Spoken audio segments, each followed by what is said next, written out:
Nearly all writers attempting an interpretation of the Osirian cycle have recourse to Plutarch. It has seemingly never occurred to Egyptologists that this eminent priest of Delphi might have purposely confused or distorted the fable, or, if not that, might certainly have misdirected the attention of the reader from relevant to irrelevant explanations. Two factors must certainly be taken into consideration when reading Plutarch. First, he was an initiated priest of the mysteries. Of this there can be no doubt. For he himself says, quote, "For the mystic symbols are well known to us who belong to the brotherhood," unquote. And in those days it was known as the brotherhood of the snake, and those who possessed the knowledge of the secrets of the ages wore the symbol of the snake on their headdress. And in the Egyptian hieroglyphics, you can see the members of the mystery religion of Babylon in the hieroglyphics as they wore the snake on the front of their forehead. It should be evident to everybody that as an initiate, Plutarch would not have unveiled the secret meaning of the Osirian myth, and I've found that to be absolutely true. No man of his priestly station or philosophic mind who so greatly venerated the gods as to attach himself to their service would have been guilty of the impiety of profaning their mysteries, and he would not have violated his oath of secrecy.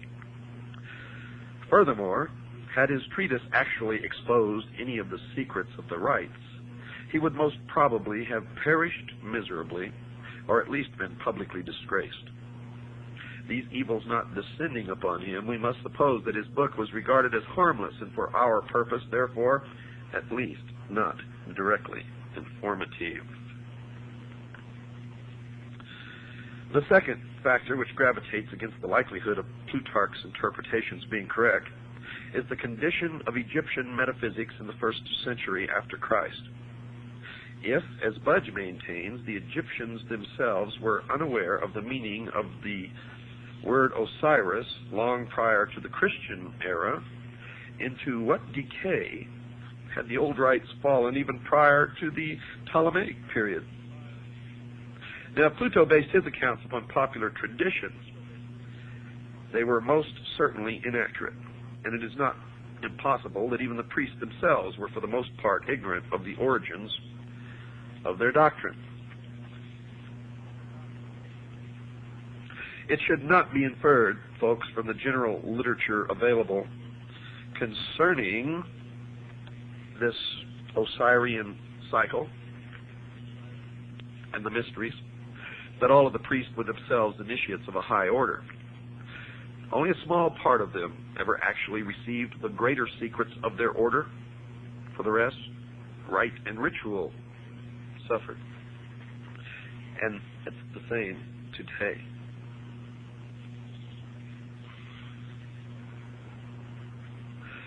Democritus spent a great part of his life in Egypt, and from the priests of that nation, he secured the foundation for his celebrated doctrine of atoms.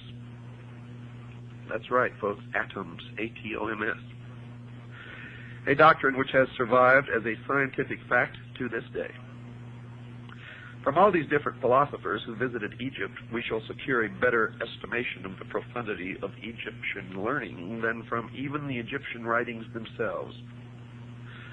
Plato went to Egypt and was initiated into the mysteries in the Great Pyramid, where he lay for 3 days and 3 nights in the sarcophagus, during which he was imparted knowledge which he was to guard, protect. He describes his initiation in his writings. I suggest that you read it. If we can assume the pragmatic viewpoint that the substance of matter is to be determined from its consequences, then we must indeed highly reverence the wisdom of the Egyptians. For it seems that first among the consequences of that wisdom is civilization itself. That cannot be doubted. Civilization is no fable, nor is it a progeny of myths, but that which is real and substantial. And it bears witness to a profound and superior wisdom, which must have existed over a great period of time, and have been communicated to at least a privileged few since the very beginning of man's cultural impulse. Now we can also take the example of Pythagoras, the great philosopher. While a youth, if we may credit Iamblichus, associated himself with Thales of Miletus, from whom he gained a considerable knowledge of the mysteries. Thales, being at that time of great age and infirm body, apologized for his incomplete understanding of the sacred doctrines and urged Pythagoras to visit Egypt, the motherland of wisdom, as it was called in those days. Iamblichus wrote that Thales confessed that his own reputation for wisdom was derived from the instruction of these priests, but that he was neither naturally nor by exercise endued with those excellent prerogatives which were so visibly displayed in the person of Pythagoras. Thales therefore gladly announced to Pythagoras, from all these circumstances, that he would become the wisest and most divine of all men if he associated with these Egyptian priests. Iamblichus then describes the journey which Pythagoras made to Egypt, how en route he was initiated into the mysteries of several nations, and at last, arriving at his destination, was received by the Egyptian priests with respect and affection. He associated with the Egyptian philosophers for some time, and after demonstrating by his sincerity and consecration that he was worthy to associate with the initiated, he was at last admitted into the secrets of their orders. Quote, "He spent, therefore," observes Iamblichus, 22 years in Egypt, and the Adyta of temples, astronomizing and geometrizing, and was initiated, not in a superficial or casual manner, in all the mysteries of the gods.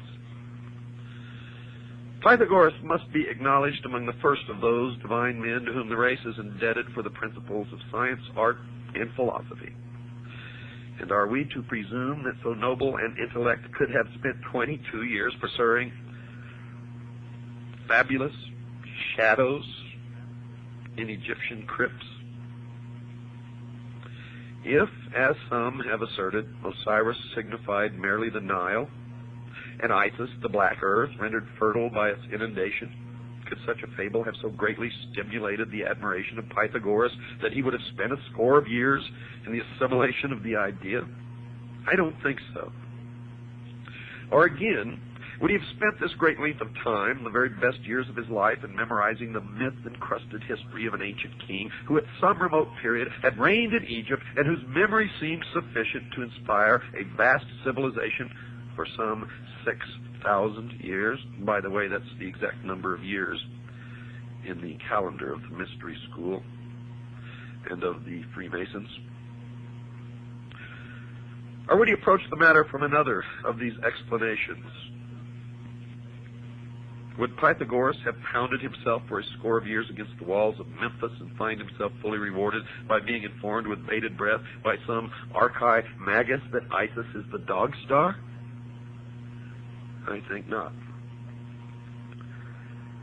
It's not impossible that in the course of its long and illustrious history, folks, Egypt devised many opinions relative to her sacred myths, but no such explanation has involved Egypt alone. Her histories, her heroes, or her agricultural problems could have caused illustrious men from all parts of the world to have visited her in quest of essential wisdom, the central core of which is the myth of Osiris, Isis, and Horus, known as the Osirian cycle. The Nile meant nothing to the Greeks, who cared little whether it rose or fell. The sneezing you hear in the background is my dog, Sugar Bear, who always accompanies me into the studio to do these programs. Not Egypt, but the Umbos of Delphi was the center of their universe in Greece, and local fables derived from Egypt's 42 gnomes could never have won for the double empire its illustrious reputation as patron of all learning, human and divine. So we must look deeper and look